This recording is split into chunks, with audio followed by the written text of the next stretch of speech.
Olá, cursistas! Seja muito bem-vindo. É um prazer estar aqui com vocês. Continuaremos a trajetória de aprendizagem da disciplina de análise de risco, do curso técnico em segurança do trabalho, módulo 3. Mais uma vez, peço que estejam munidos de papel e caneta para anotarem as dúvidas em nossos fóruns Tira Dúvidas, caso surjam. Lembrando que cada dúvida deve ser postada no fórum pertinente a cada aula. Nós estamos na segunda semana de estudo. Continuaremos nossas teleaulas com conteúdo sobre técnicas e, claro, nosso estudo complementar no AVA. Na leitura do livro didático serão as aulas de 9, 10, 11, 12 e 13 das páginas 59 a 85. Vamos lá! Esta aula tem o intuito de passar a você um pouco de conhecimento a respeito da Política de Segurança e Saúde no Trabalho, SST, e sua classificação nas empresas quanto ao estágio de desenvolvimento e estratégias de ação. Compreender o grau de desenvolvimento dos programas de SST em uma empresa, bem como o envolvimento dos diferentes setores e níveis hierárquicos com a nossa causa prevencionista, não é tarefa fácil. No entanto, sua utilidade a partir da realidade dos trabalhadores, ou seja, do dia a dia dos trabalhadores de fábrica, é possível levar a ações de correção ou mesmo reformulação de estratégias de ação do SST. Logo, é interessante a classificação dos estágios de maturidade dos programas de SST a partir da constatação de algumas características. Bem, primeiro estágio, trata-se de administração movida por crise. A SST é movida por crise. O enfoque é centrado na solução de problemas. Não há definição de responsabilidades pela condução das ações do SST. Todos são responsáveis e, ao mesmo tempo, ninguém assume a responsabilidade. A SST só adquire importância nos momentos de crise, quando há acidentes graves ou há interpelação por órgãos públicos. As ações são movidas sempre em caráter de urgência e emergência. O atendimento à legislação é feito por pressão de órgãos públicos, representação sindical ou por decisão judicial. ST é uma questão de bom senso e é delegada a quem não tem preparo para seu exercício. Não há SESMIT. A SST é vista como incompatível com a produção, pois aumenta custos, atrapalha e atrasa atividades de produção. O discurso da SST é ambíguo e contraditório. Às vezes, dizem que segurança é importante e necessária, mas na prática, muito pouco, nada é feito. Os riscos são vistos como inerentes ao trabalho, os acidentes como fatalidades. A produção é prioritária, independente das condições que a mesma se realiza. Tocante à produção do trabalhador, não são relevantes. Essas questões éticas e morais não têm forma nenhuma que seja relevante. Preste atenção. Esse primeiro estágio de administração movida por crise. Então, esta é a figura mais realista de todo o conteúdo que eu acabei de dizer para vocês sobre a crise e como acontece. Na aplicação do segundo estágio, a administração é orientada pelo SESMIT. O enfoque da segurança é centrado no atendimento à legislação.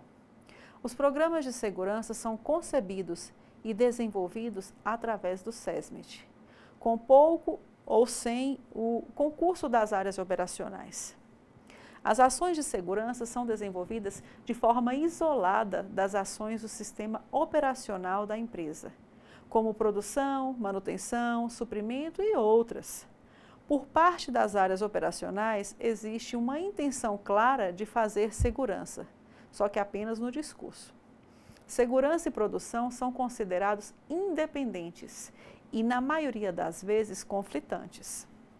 A tecnologia de controle de riscos nem sempre se coaduna com o sistema produtivo. Quando isso acontece, terminam sendo rejeitadas.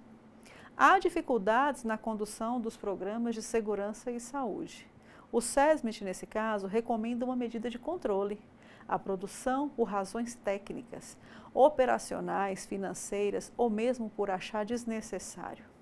Não a implementa ou a implementa parcialmente. A segurança do trabalho na empresa é de total responsabilidade do SESMIT, independente do poder que lhe é conferido para o exercício de suas atividades. De modo geral, os técnicos de segurança estão lotados na estrutura da empresa, na área administrativa ou até mesmo nos recursos humanos, com ênfase no comportamento do trabalhador, o que refere-se a um ato inseguro, em detrimento dos aspectos relacionados às organizações e às condições ambientais do trabalho. Está vendo? A avaliação de resultado da SST, ela é baseada em taxas de frequência e gravidade e pode ser consultada por vocês nos quadros da NR5. A estratégia utilizada na condução das ações de SST é centrada na fiscalização ou policiamento e é papel fundamental do técnico de segurança do trabalho estar presente nas frentes de trabalho.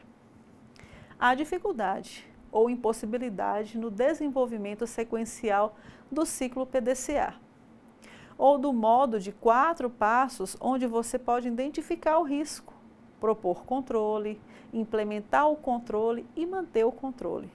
Pois bem, agora falaremos de empresas que adotam essas estratégias. Provavelmente já sofreram atuações, interdições ou embargos do Ministério do Trabalho.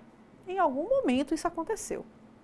Ou assinaram termos de ajustes de conduta, chamado de TAC, com o Ministério Público do Trabalho, onde eles trabalham no limite do mínimo imposto por lei, ou se puderem, tentam evadir de suas obrigações, reduzindo o quadro funcional ou o fracionamento do CNPJ, criando-se subempresas independentes, para mascarar o tamanho real do conjunto das atividades.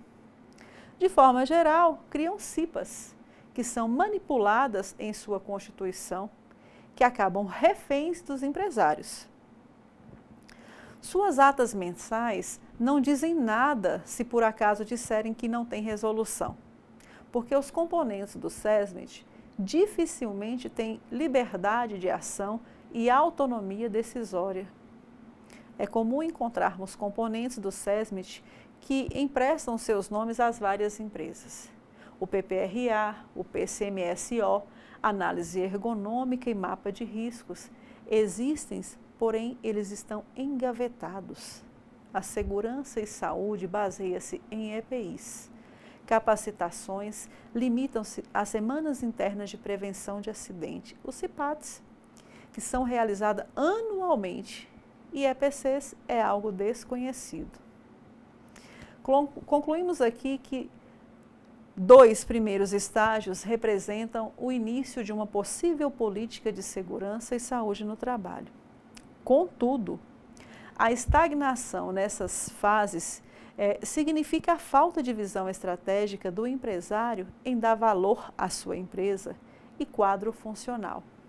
Há que se tornar a SST uma reserva de valor da empresa, um diferencial de qualidade.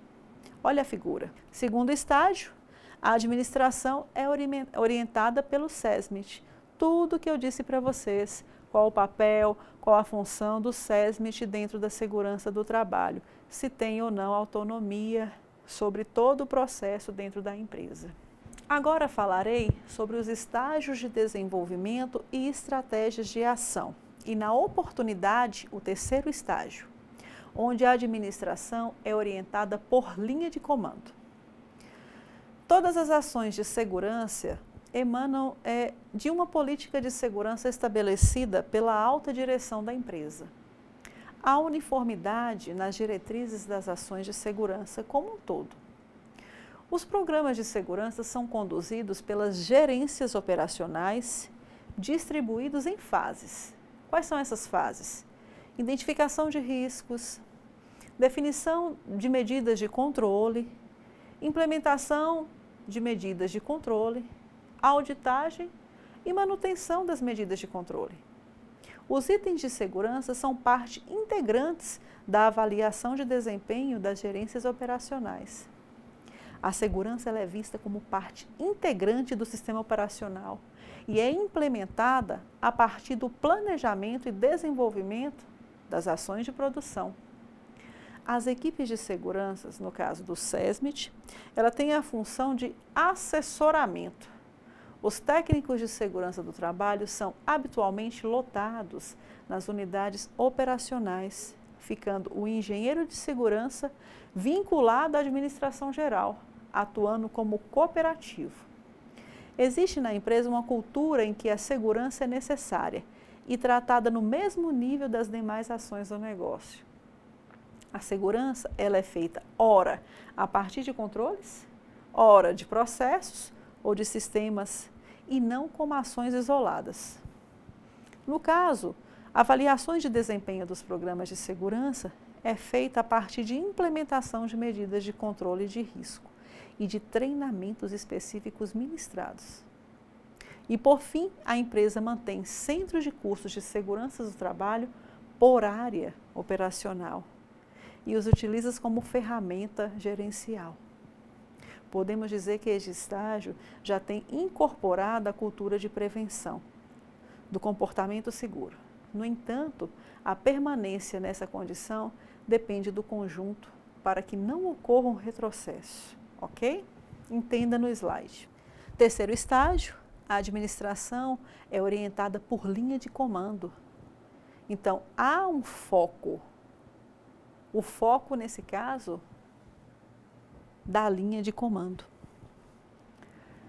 Pois bem, chegamos ao quarto e último estágio. Aqui a administração ela é orientada a finalidades do negócio e o estágio mais avançado de desenvolvimento em SST. Vejam só, a segurança é vista e entendida como opção de negócio. A política de segurança é definida e conduzida pela alta direção da empresa. As atividades de segurança e atividades fins da empresa são integradas e tratadas no mesmo nível de importância. Todo investimento em segurança e saúde na empresa é entendido como gerador de vantagens para o negócio. A segurança é um valor que a empresa procura alcançar em todas as suas ações. Há aderência entre discursos da prática de SST. O atendimento às exigências da SST depende menos da legislação específica e mais do gerenciamento dos riscos existentes na empresa. Há transparência absoluta da questão de SST. E o tema segurança e saúde no trabalho não é matéria de ordem do dia, é parte integrante da cultura da empresa e tratado sem maiores alardes. Olha o slide. Nesse quarto estágio, a administração é orientada para as finalidades do negócio. O cliente é o foco. Concluímos, então, que os dois primeiros estágios representam o início de uma possível política de segurança e saúde no trabalho. Contudo, a estagnação nessas fases significa a falta de visão estratégica do empresário em dar valor à sua empresa. E quadro funcional. Há que se tornar a SST uma reserva de valor da empresa, um diferencial de qualidade. Você não concorda? Ficou claro? Ok. Falarei agora sobre as ações de segurança e saúde do trabalho e o grau de maturidade dessas ações de modo a tornar eficaz. A visão hostilística ela deve nortear o amadurecimento da empresa. Através de quê? De ações, estratégias, diagnósticos de segurança e saúde no trabalho. De modo que esteja sem perder de vista seu objetivo mercadológico, a busca dos lucros e a permanência no mercado, é claro. O que fica evidente é que a empresa deve alinhar seus objetivos da produção com os objetivos da SST, que isso é uma exigência de sustentabilidade. No contexto das ações de SST, esta foi criada em bases motivacionais para o desenvolvimento de um programa de SST consistente, integrado em toda a organização e que se harmonize com os demais sistemas gerenciais, onde é necessário que a empresa promova um diagnóstico de suas reais condições de SST, que consiste em levantar dados relacionados à cultura da empresa, pertinentes à SST, a saber, em detalhes, o que pensa a empresa, na figura de seus colaboradores, sobre as questões relacionadas à SST e, mais especificamente, sobre a qualidade de vida das pessoas que nela trabalham. Se aprofundarmos mais um pouco, perceberemos que o diagnóstico levanta dados relacionados aos riscos existentes na empresa, avaliando-os de forma qualitativa e quantitativamente, e verifica a adequação das medidas do controle. O histórico acidentário da empresa é importante ao relacionar os riscos existentes com a eficiência das medidas de controle implementadas, verificando se elas estão ou não produzindo os resultados esperados. Ok? Pois bem, feito esse diagnóstico do grau de maturidade dos serviços de segurança e saúde no trabalhador em curso na empresa, o passo seguinte agora será a definição do que a empresa deseja em relação a SST. Que tipo de sistema e programas de SST ela pretende implementar?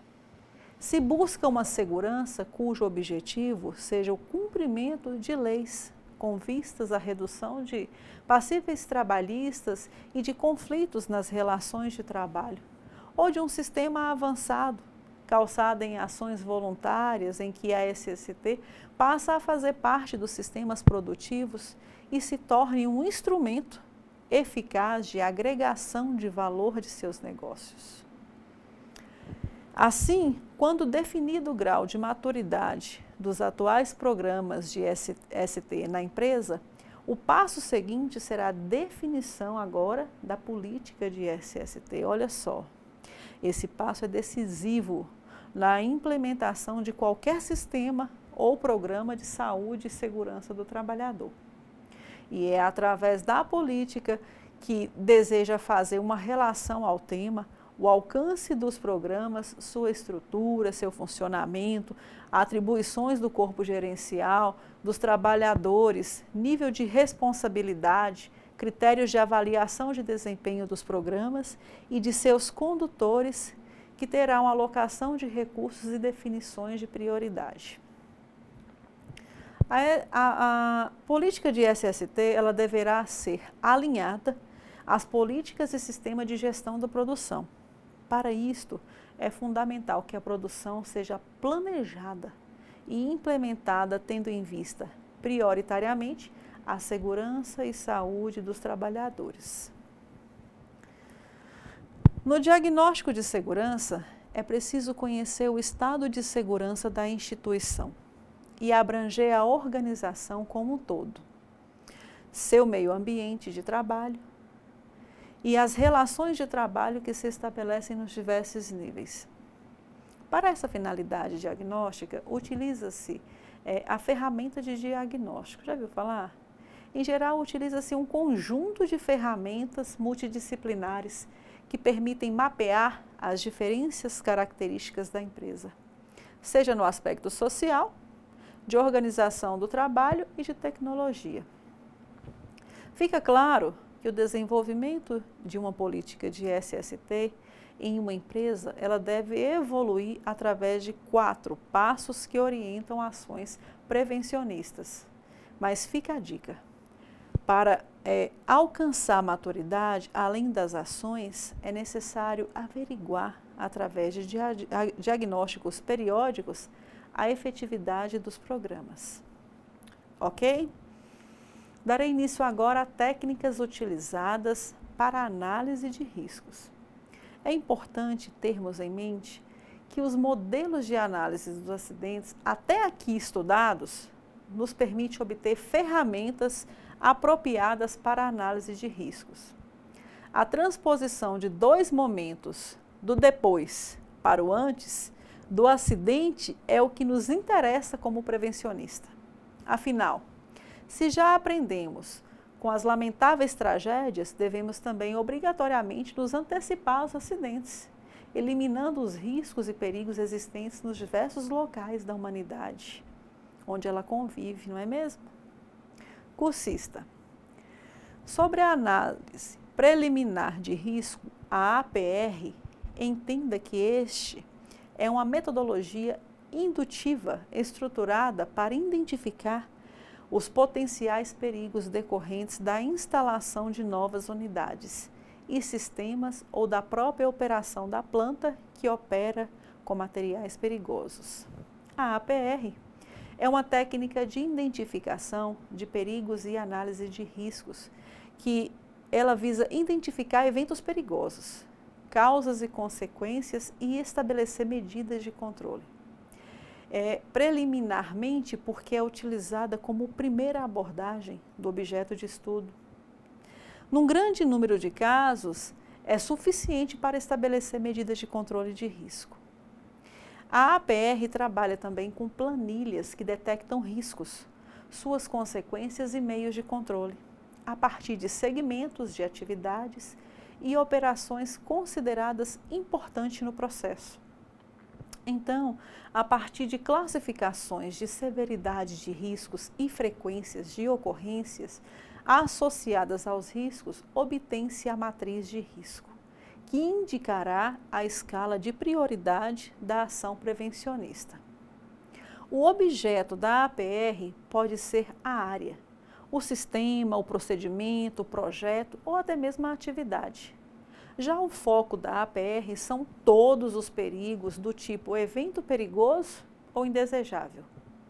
A APR também é conhecida por análise preliminar de perigos, APP.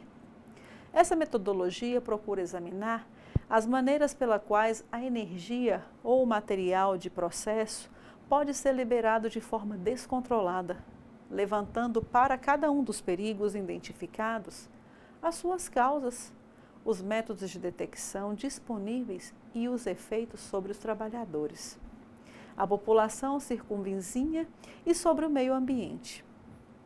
Após, é feita uma avaliação qualitativa dos riscos. Eu quero medir agora a qualidade, de forma a identificar-se dessa forma aquelas que requerem priorização.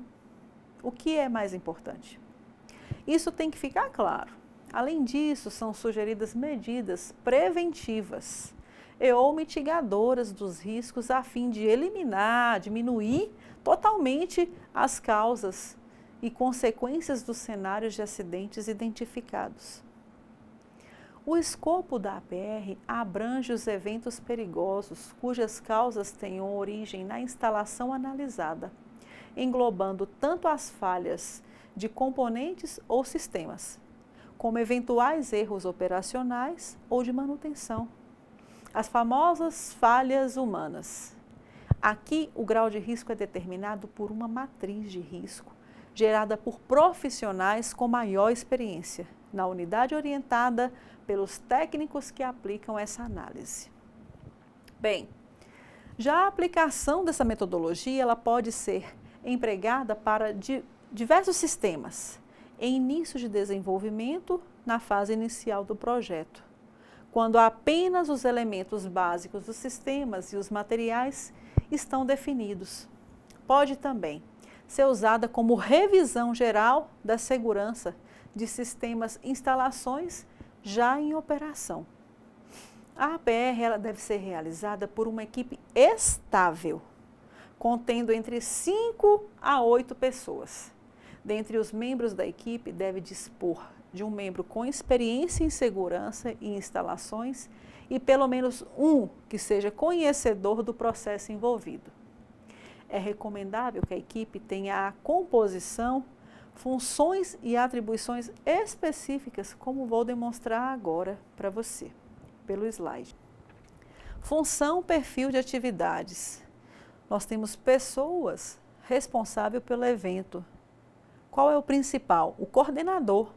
Esse coordenador, ele define a equipe, ele reúne informações atualizadas, como fluxogramas de engenharia, especificações técnicas do projeto, distribuir material para a equipe, programar as reuniões, encaminhar os responsáveis às sugestões e modificações oriundas da APR. Esse vai ser o responsável pelo evento, no caso, o coordenador. Já o líder é uma pessoa conhecedora da metodologia e ela é responsável por quê? Em explicar a metodologia a ser empregada aos demais participantes, conduzir as reuniões e definir o ritmo de andamento das mesmas, cobrar dos participantes pendências de reuniões anteriores. Então, você percebe pela figura que nós temos uma diferença entre chefe e líder. No caso, esse líder, ele é conhecedor da metodologia, ok? O especialista são pessoas que estarão ou não ligadas ao evento, mas que detêm informação sobre o sistema a ser analisado ou experiência adquirida em sistemas similares. Esses são os especialistas. E o relator, que é a pessoa que tenha poder de síntese para fazer anotações, preenchendo as colunas, as planilhas da APR de forma clara e objetiva. Ficou claro? Outro ponto são as principais vantagens da APR. Tem técnica mais abrangente, informando as causas que ocasionarão a ocorrência de cada um dos eventos e as suas respectivas consequências. Obtenção de uma avaliação qualitativa da severidade das consequências e frequência da ocorrência do cenário de acidente e do risco associado à matriz de riscos. A análise preliminar de risco, como o próprio nome diz, é preliminar, inicial, face à sua característica qualitativa.